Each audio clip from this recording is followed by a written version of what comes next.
Zombie Apocalypse.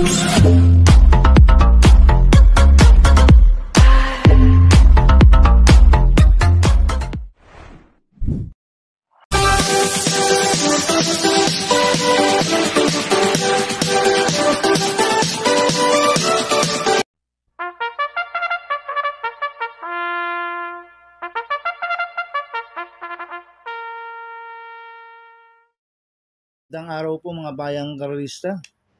Ngayon po ay araw ng Sabado, March 8, 2025, karera po ng Metro Turf, Malbar, Batangas. Meron po tayong 7 karera sa araw na ito. Nandito naman po yung lingkod, Rankin Master Wangbu aka Elo Atubudoy, para magbigay ng giya at analysis sa inyo mga bayang karalista. Mga bayang karalista, ang start po ng karera natin ay 3:30 PM. At bago po akong magsimula magbigay ng giya at analysis, huwag pong kalimutan subscribe, like, and share YouTube channel ko po. At syempre, huwag din po kalimutan i-click notification bell ko para updated po kayo sa mga bagong video ko. Kaya mag-start na po ako sa pagbibigay ng giya at analysis. Race 1, winner take all covers race 1 to 7. May 7 kabayong tatakbo. 3-year-old and above maiden race sa distance 1,400 meters. First choice ko po dito, numero 6, Mastery, na sasakyan po ni Patty Dilema. Ito, last round po na ito, no February 23, tumakbo ito sa PCSO Maiden Stakes Race. Tarsero ito kay Natasha Parade King. Nagtala po siya ng 1.27.8 sa 1,400 meters. Kaya malaki po panalo sa akin ito. Kaya siya po first choice ko. Second choice ko po, numero 1, Transform, na sasakyan po ni JRD Ocampo. Ito, tumakbo rin po noong February 23 sa PCSO Maiden Stakes Race. Panglima po siya kay Natasha. Nagtala po siya ng 1.28.2 sa 1,400 meters. Kaya may panalo rin sa akin to. Kaya siya po second choice ko. Kaya ang first choice ko po, numero 6, Mastery. Second choice, numero 1, Transform. Sa race 2 po tayo, pick 6, covers races 2 to 7. May 7 kabayong tatakbo. Rating base system class 4:16:21 split. Distance 1,400 meters. First choice ko po dito, numero 2, High Intensity, na sasakyan po ni MP Cañete. Ito, bagong baba po na rating base system to, si High Intensity. Last round po na ito ng March 1. Panglima kay Wildest the Wind. Nagtala ng 1.29.8 sa 1,400 meters. Pero meron 1.27.2 po ito, si High Intensity. Kaya sa akin, malaki po panalo sa akin ito. Kaya siya po first choice ko. Second choice ko po, numero 1, iSociety, na sasakyan po ni JT Pabilik. Last run po na ito noong February 22, pang-apat kila Golden Opportunity. Nagtala po ng 1.28 sa 1,400 meters. Kaya malaki rin po panalo sa akin ito. Kaya siya po second choice ko. Lalagyan ko po ng third choice Pandiado, numero 4, Bagsikat din, na sasakyan po ni AM Tansyoko. Ito, bagong baba rin po ng rating base system. Last round po na ito ng March 1, pang-apat kila Wildest the Wind. Nagtala ng 1.29.4 sa 1,400 meters. Kaya siya po third choice ko na Pandiado. Kaya ang first choice ko po, numero 2, High Intensity. Second choice, numero 1, iSociety. Third choice sa Pandiado, numero 4, Bagsikat din. Sa race 3 po tayo, pick 5, covers race 3 to 7. May 7 kabayong tatakbo. 3-year-old group 6 sa distance 1,400 meters. Itong race 3 na to, anybody's race po to, mga bayang karalista. Ito yung mga nanalo sa maiden race. Kaya sa akin, anybody's race talaga to. Kaya akong first choice ko po dito, numero 7, Sabel, na sasakyan po ni Yaya Brea. Ito, last round po na ito, no February 23, tarsero ko a Baby Scout. Nagtala ng 1.28 medyo sa 1,400 meters. Maganda numero ngayon ni Isabel, nasa labas, nasa numero 1 yan. Kaya sa akin, malaki po panalo sa akin ito. Kaya siya po first choice ko. Second choice ko po, Copulente numero 2, Bian Confair, nasa akin JB Bakaykay. 2A, Sweet Andre, nasa akin MB Pilapil. Last round po ni Bian Confair noong February 23, pamulima kila Baby Scout. Nagtala po ng 1.29 medya sa 1,400 meters. At last round po ni Sweet Andre noong February 15. Tarsero kala Collis Wright, nagtala ng 1.29 sa 1,400 meters. Kaya itong Copulente numero 2 to, parehas po may panalo to. Kaya sila po second choice ko. Kaya ang first choice ko po, numero 7, Sabel. Second choice ko, Polente numero 2, Beyond Compare. 2A, Swift Andre. Sa race 4 po tayo, pick 4, coverage 4 to 7. May 6 na kabayong tatakbo. Rating basis yung class 5-5 non-placer. Sa distance 1,400 meters. Another anybody's race po to, mga bayang karista. Dahil ito po yung pinakababang rating base system. Kaya tingin ko lahat ito may panalo. Kaya akong first choice ko po dito, numero 6, Rise Up. Nasasaka po ni Michael De Jesus. Last run po nito noong February 16. Pang-apat kila Sinag. Nagtala ng 1.32 sa 1,400 meters. Cambio natin ngayon. Last run, sumakay po dyan si Tanya Nabarosa. Ngayon, Michael De Jesus po ang papatong. Dami po ni Michael De Jesus to, si Rise Up. Maganda pa po post position. Kaya malaki po panalo sa akin ito. Kaya siya po first choice ko. Second choice ko po, numero 1, Chase the Gold. Nasasakyan po ni Joel Ciego. Last run po nito, February 21. Pang-apat kila G's favorite. Nagtala ng 1.6 media sa 1,200 meters. Itong si Chase the Gold, tingin ko, solo Irie po to.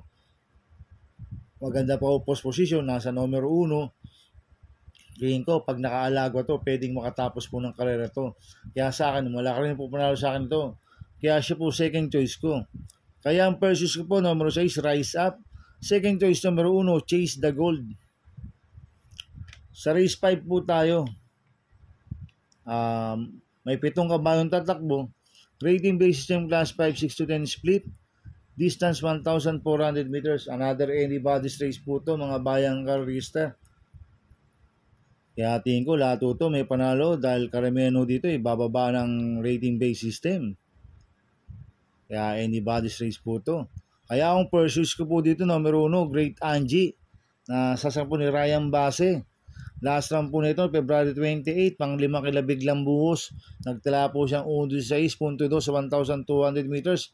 Pero nung February 22, segundo kay Magnolia Aslian, nagtala po ng 1.30 media sa 1,400 meters. Kaya malaki po panalo sa akin ito. Kaya siya po first choice ko. Second choice ko po, numero 6, Paramount. Na sasakyan po ni J.B. Hernandez. No, last run po nito, February 1. Tumakbo ko la Gable. Nagtala ng 1.32 media sa 1,400 meters. Hindi binigyan ng importansya ng connection last run to. Pag binigyan po ng importansya ng connection to, malaki rin po panalo sa akin ito. Kaya siya po second choice ko. Kaya ang first choice ko po, numero 1, Great Angie. Second choice, numero 6, Paramount. Sa race 6 po tayo sa penultimate race. May siyam na kabayong tatakbo. Rating basis yung class 5-5 split placer.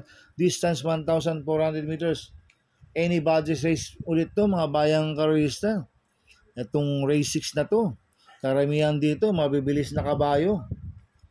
Kaya pagandaan na lang po ng discarte dito, itong race 6 na to. Kaya akong first choice ko po dito, numero 4, Bumabaga. Nasasakyan po ni Wild Bautista. Last run po nito no March 2, Tarsero ko la Queensland. Nagtala po ng 1.32 sa 1,400 meters. Tingin ko pwedeng isunod dito si Bumabaga. Kaya sa akin, malaki po panalo sa akin ito. Kaya siya po first choice ko. Second choice ko po, numero 8, Angel's Crown. Na sasakyan po ni Apoy Asuncion. Ito, last run po nito, February 22. Tarsero ko na Heaven and Earth. Nagtala po ng 1.32 media sa 1,400 meters. Cambio nito, binigay niya po kay Apoy Asuncion. Last run, JD Wuko po sumakay dito. Kaya may panalo sa akin to. Kaya siya po second choice ko. Lalagyan ko po third choice sa pandiado, numero 1, Prince Arman. Na sasakyan po ni RC Tabor. Last run po nito noong February 1, pang-apat kila Top Romance, nagtala ng 1.31 media sa 1,400 meters. Kaya siya po third choice ko na pandiado. Kaya ang first choice ko po, numero 4, Bumabaga. Second choice, numero 8, Angel's Crown. Third choice sa pandiado, numero 1, Prince Arman. Sa race 7 po tayo sa last race. May siyam na kabayong tatakbo. Rating base system class 5-11 to 15 split. Distance 1,400 meters. First choice ko po dito, numero 2, Madam Ruby. Na sasakyan po ni JT Sarate. Ito, last run po nito noong February 23. Segundo kay Lucky Lea. Nagtala po ng 1.29 sa 1,400 meters. Cambio nito, binigay na po kay JT Sarate. Last run, si Patty Dilema po sumakay dito. Laging in the money po to si Madam Ruby. Kaya sa akin, bigyan lang po ng importansya ng connection to. Malaki po panalo sa akin ito. Kaya siya po first choice ko. Second choice ko po, numero 5, Flywheel. Na sasakyan po ni Joel Ciego. Last run po nito, February 28, segundo kay Buhayang Bato. Nagtala ng 1.14 medya sa 1,200 meters. Pero noong February 22, Tarsero kay Batang Kangkaluyan. Nagtala ng 1.28.6 1,400 meters. Tingin ko, siya po magdadala ng unahan dito si Flywheel. Solo Irie po to.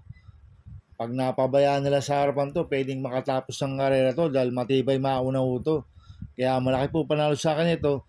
Kaya siya po second choice ko.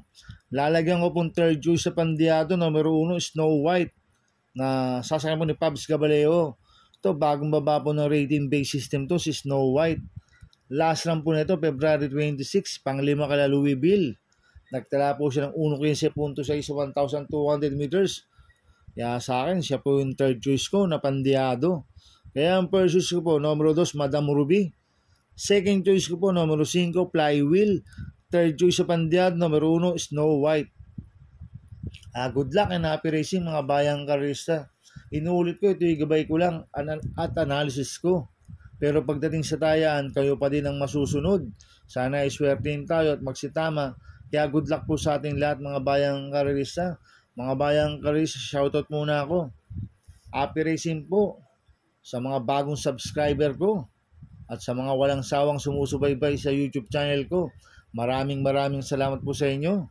At happy racing rin po kila Boss Manuel Chua, kila Boss Manny Caplis, happy racing po. At happy racing rin po sa mga taga-Barkadano OTV, kila Paring Paxi Villar, kila Abin Prinal, kila Chairman Boy Samson, kila Dudoy Desus, kila Macmac Villar, happy racing po sa inyo, mga taga-Barkadano OTV. Kaya mga bayang karisa, please subscribe my YouTube channel, Atubudoy 2.0. At sana lagi yung panoorin yung ads ko, huwag niyo pong skip. Kaya maraming salamat po sa inyo and God bless.